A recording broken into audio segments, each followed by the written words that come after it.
మనం చేసుకుందామండి. అందుకని 1 స్పూను నెయ్యి వేస్తున్నాను.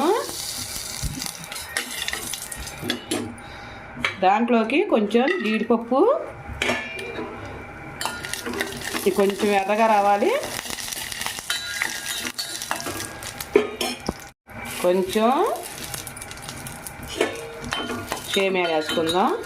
అవి కూడా కొంచెం కలర్ వచ్చేటట్టుగా వేయించుకుందాం.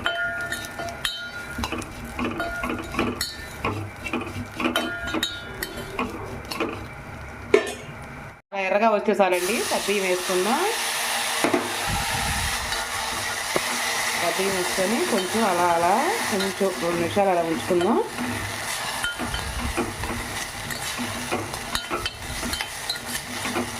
బాగుంటుందండి సబ్బియ్యం సేమియా పాయసం, సూపర్గా ఉంటుంది. ఇక నెక్స్ట్ పాలు పోసుకుందాం.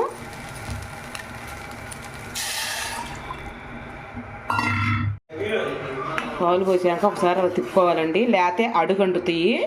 తిప్పుకుంటే ఎమ్మట అయిపోతుంది. అసలు ఎంతో ఈజీ అండి, నిజం చెబుతున్నా.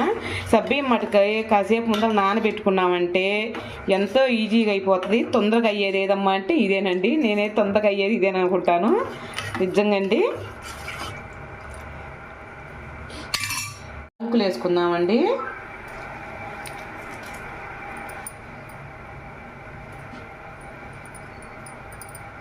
ఒకసారి తిప్పుకుందాం గరిటె పెట్టి. రెడీ అయింది చూసారా, కొంచెం ఉంటే అయినట్టే. అంతలోకి పంచదార వేసుకుందాం. 4-5 స్పూన్లు పంచదార వేసుకుందామండి.